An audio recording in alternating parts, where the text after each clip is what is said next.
Hello, everyone. I'm Pastor Aaron Holmgren at Salem Lutheran Church in West St. Paul, and this is a midweek message here for January 10th, the first midweek message of the year. So, Happy New Year's to everyone. And New Year, new background. I'm changing up the layout of my desk here, but I wanted to lift up a couple of announcements as we enter into 2024. What is happening here at Salem? Well, quite a lot as always. We have our annual meeting coming up on January 28th. And so that is going to be after worship. And we're doing some constitutional changes, which requires a second meeting, which is going to be held January 21st, so the week beforehand, so we can approve it. And so then it gets ratified or double approved. We jump through those hoops, but that's going to be on the 21st. And to speed that along, we're offering a question and answer session this Sunday, January 14th, on what the changes are and why are those changes being made. So, question and answer session on the constitutional changes this Sunday. Constitutional amendment changes next Sunday. Annual meeting following Sunday, the 28th. Busy stuff, but it gets to the church business and how we function together as community. It takes a village to do the ministry of God, and so everyone's voice is needed and appreciated as we consider what we have done and what we hope to do in the future. A couple other things going on. Camp WAPO, one of our ministry partners, is opening up registration. I think early registration opens January 15th, and we have two spots available. So if you or have someone in your life that you want to go to Camp WAPO, you need to jump on that. And Salem also has scholarships available, so there's opportunities to go even if you don't think you can afford it. So please reach out and let us know. We'd love to send people to Camp WAPO over the summer. The MLK breakfast is being hosted by a group, an interfaith group.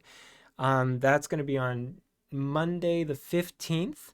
And the closest one to us is the Progressive Baptist Church, and they're starting their free breakfast at 7 o'clock a.m. And so all are welcome to attend that and the events that are happening around there. So that's the MLK breakfast this coming Monday, January 15th. We also have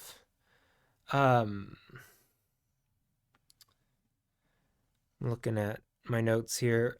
I think that's kind of it as far as events out of the blue. A reminder that choir and bells and stuff are starting up again after the Christmas break.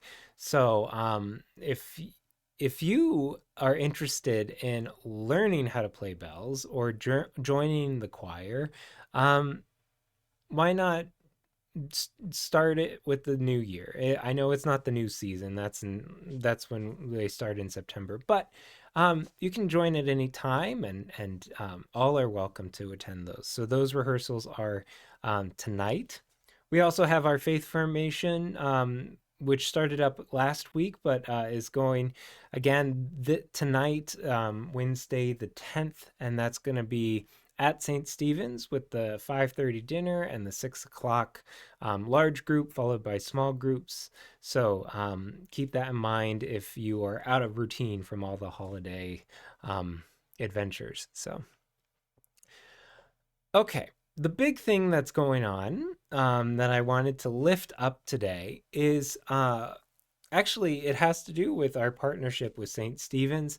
They are doing this really cool thing with the Riverside Innovation Hub out of Augsburg University, where they've put together this task force eh, to re-envision or reinvigorate the public ministry and God's work in the community. And they've been gracious enough to allow one of our members to kind of tag along and be a full member of that group, and to share their wisdom with us through her.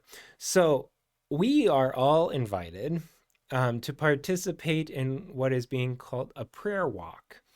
And this email will have attachments to more details about that. But essentially, what everyone within Salem is being asked to do or to consider is to walk around our neighborhood, a half-mile radius, um, which is surprisingly encompassing of a large area.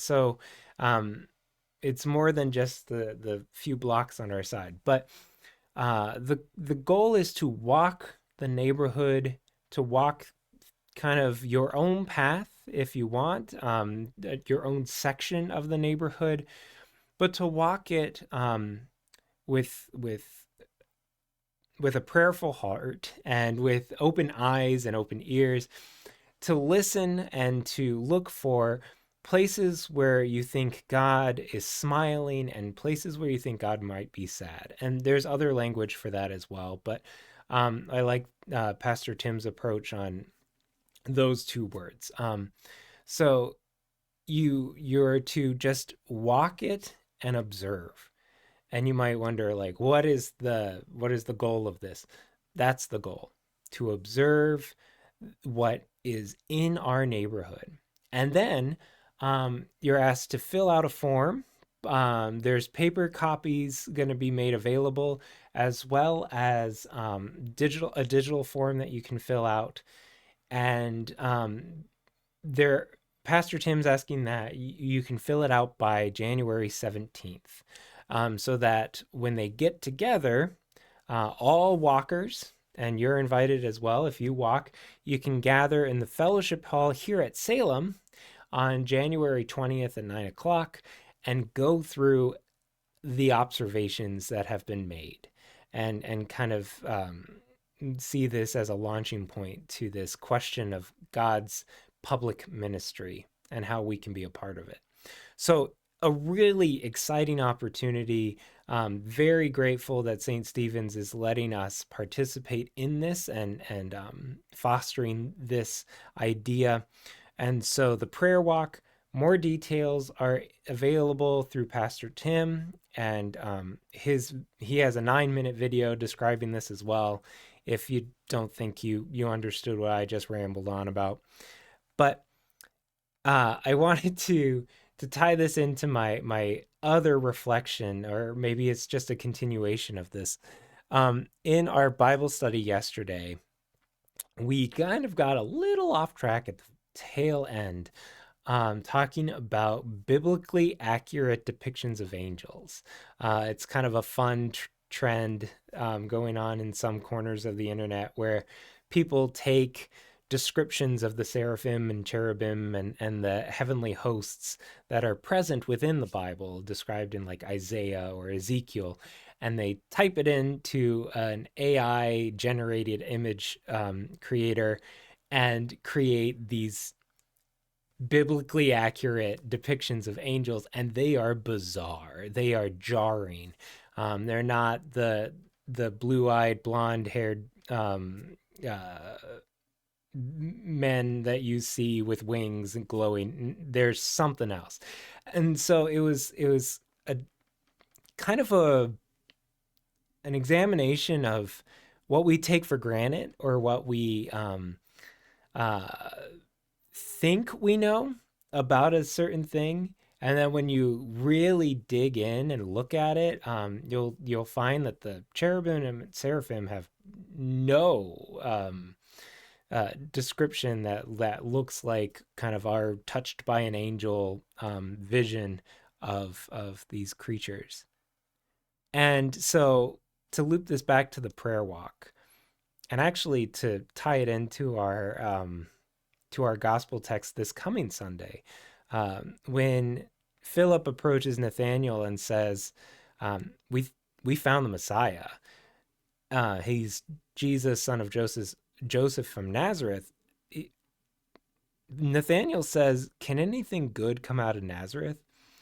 And Philip's response is, "Yeah, come and see." And that's what starts Nathaniel's journey.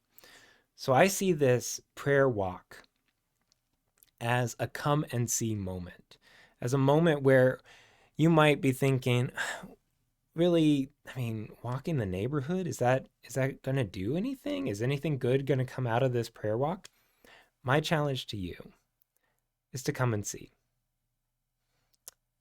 Blessings on your day.